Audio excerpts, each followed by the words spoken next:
Hi friends, welcome to Salem புனிதாஸ் recipes. Friends, உங்களுக்கு அதிரசம் பிடிக்குமா?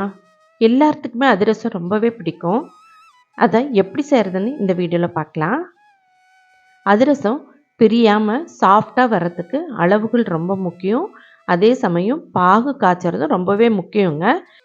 அதை நான் இந்த வீடியோவில் ஸ்டெப் பை ஸ்டெப்பாக விளக்கமாக சொல்லியிருக்கேன். நீங்கள் வீடியோவை ஸ்கிப் பண்ணாமல் பாருங்கள். வீடியோக்குள்ளார போகிறதுக்கு முன்னாடி நம்ம சேனலை சப்ஸ்கிரைப் பண்ணாதவங்க மறக்காமல் சப்ஸ்கிரைப் பண்ணிவிடுங்க. பெல் ஐக்கானையும் மறக்காமல் டச் பண்ணுங்கள். அப்போ தான் உடனே என்னோடய வீடியோஸ் எல்லாமே உங்களுக்கு வரும். வாங்க எப்படி செய்கிறதுன்னு இப்போ வீடியோக்குள்ளார போய் பார்ப்போம்.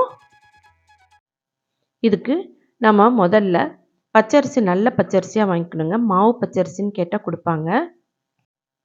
இந்த மாதிரி பெருசு பெருசாக இருக்கும் அரிசி. இதுதான் நல்லா மாவு உபரியாக கிடைக்கும்.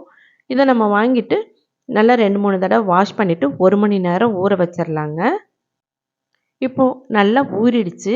நம்ம இதை ஒரு வடிகட்டியில் வடிகட்டிட்டு நல்லா தண்ணியெல்லாம் வடிச்சிடணும். வடிச்சிட்டு நம்ம ஒரு டவலில் போட்டுக்கலாம். நல்லா இந்த மாதிரி பரப்பி விட்டு ஆற விட்டுக்கலாம். ஃபேனுக்கு கீழே கூடயும் ஆற விடலாங்க.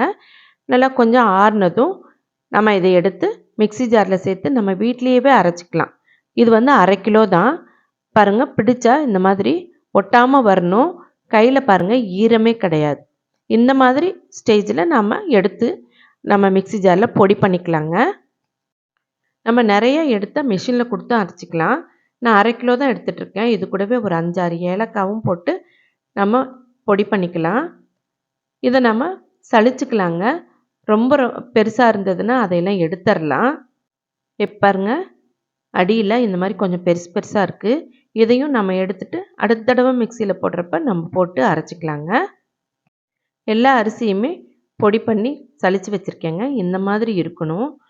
ரொம்ப பெருசாகவும் இல்லாமல் ரொம்ப நைஸாகவும் இல்லாமல் இருக்கணும் மாவு. மாவு ஈரமாக இருக்கிறப்ப நம்ம பாகு காய்ச்சி கலந்து வச்சிடணுங்க. மாவு காஞ்சிடக்கூடாது. நான் இன்றைக்கி 1/2 கிலோவுக்கு 400 கிராம் அளவுக்கு வெல்லம் எடுத்துகிட்ருக்கேன். பாகு வெல்லம்னு கேட்டாவே கடையில் கொடுப்பாங்க. அதை இந்த மாதிரி ஒரு பித்தளை பாத்திரத்தில் நான் போட்டுட்ருக்கேன். இதில் கொஞ்சமாக தண்ணி சேர்த்து கரையை விட்டுட்டேன். கரைச்சிட்டு நல்லா வடிகட்டிட்டேங்க. கல்லாம் இருக்கும் இல்லைங்களா, அது வடிகட்டி எடுத்துட்டு இப்போ திரும்பவும் ஊற்றி காய்ச்சிட்ருக்கேங்க. இப்போ பாருங்கள், பாகு நல்லா கொதித்து கெட்டியாயிருச்சு.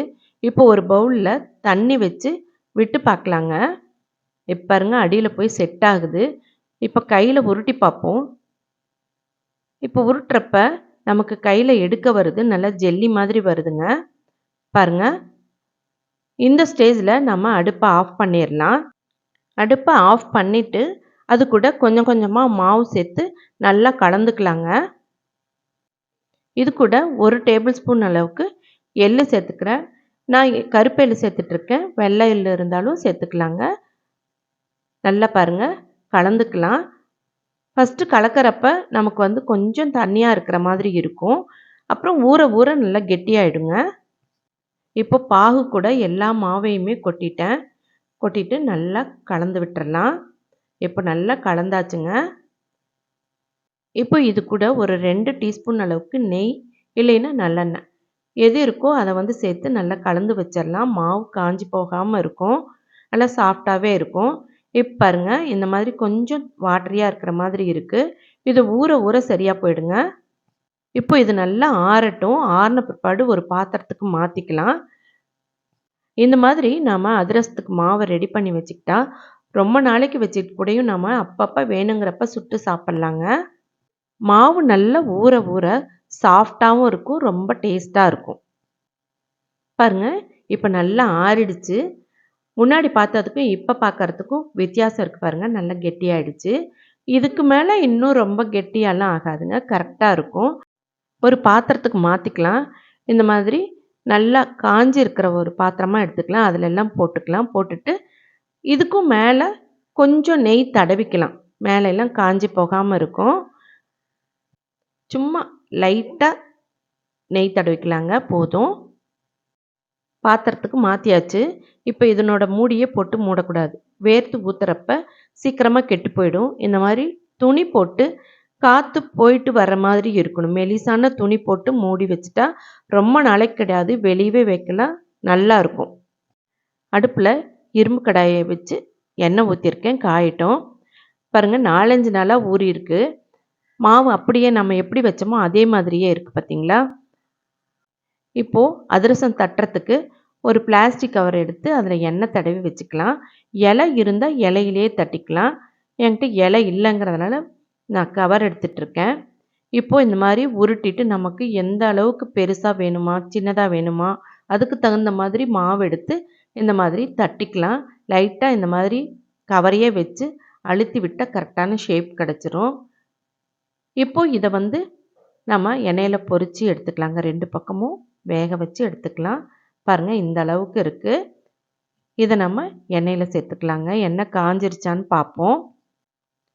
மாவு கொஞ்சம் உருட்டி போட்டால் உடனே டக்குன்னு மேலே வந்தது அப்படின்னா காஞ்சிருச்சின்னு அர்த்தம். ரொம்ப புகை வர்ற மாதிரி காயக்கூடாது. உருட்டி போட்ட மாவை எடுத்துடலாங்க. எடுத்துட்டு நம்ம தட்டி வச்ச அதிரச மாவை எண்ணெயில் சேர்த்துடலாம். ஒன்றா சேர்த்து நிதானமாக பொரிக்கணும். கொஞ்சம் மீடியம் ஹீட்டில் வச்சுட்டு நம்ம பொரித்து எடுக்கலாம். இல்லைன்னா உடனே கருகிடும். பாருங்கள் பிரிஞ்சு போகாமல் அழகாக வந்திருக்கு. தானாகவே மேலே வந்திருக்கு.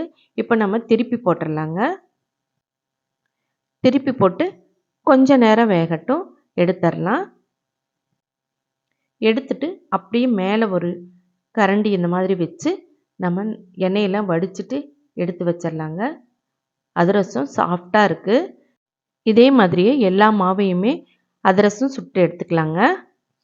எல்லா மாவையுமே சுடுறதுனாலும் சுடலாம். இல்லை 4-5 போதும் அப்படின்னா சுட்டுட்டு மிச்சத்தை எடுத்து ஃப்ரிட்ஜில் வச்சிடலாங்க. ஏன்னா இது ஏற்கனவே 5 நாள் ஊறிடுச்சு.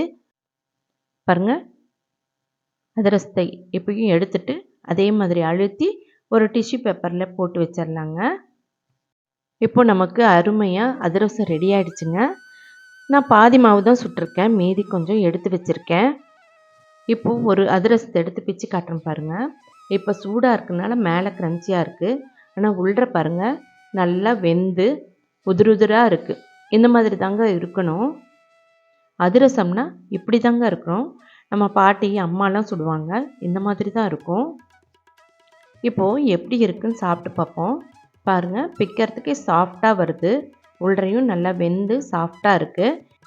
அதிரசம் சுட சுடவே தட்டு காலியாகிட்டே இருக்குங்க. எல்லாத்துக்குமே அவ்வளோ இஷ்டம் அதிரசம்னா. ரொம்ப ரொம்ப டேஸ்ட்டாக இருக்குங்க. அவ்வளோ நல்லா இருக்குது. அவ்வளோ சாஃப்டாக டேஸ்ட்டாக ரொம்ப ரொம்ப நல்லா இருக்குங்க. நீங்களும் இதே மாதிரி இந்த அளவுகளை வச்சு செஞ்சு பாருங்கள். அதிரசம் செய்கிறது ரொம்ப ரொம்ப ஈஸி தாங்க. பாகு மட்டும் கரெக்டாக காய்ச்சிட்டா போதும், நமக்கு ரொம்ப அழகாக வந்துடும் அதிரசம். நீங்களும் வீட்டில் செஞ்சு சாப்பிட்டு பார்த்துட்டு எப்படி இருக்குன்னு கமெண்ட் பாக்ஸில் கமெண்ட் பண்ணுங்கள். இந்த வீடியோ உங்களுக்கு ரொம்பவே யூஸ்ஃபுல்லாக இருந்திருக்குன்னு நினைக்கிறேன். இதே மாதிரி ஒரு இன்ட்ரெஸ்டிங்கான வீடியோவில் மீட் பண்ணலாம். தேங்க்யூ ஃபார் வாட்சிங்.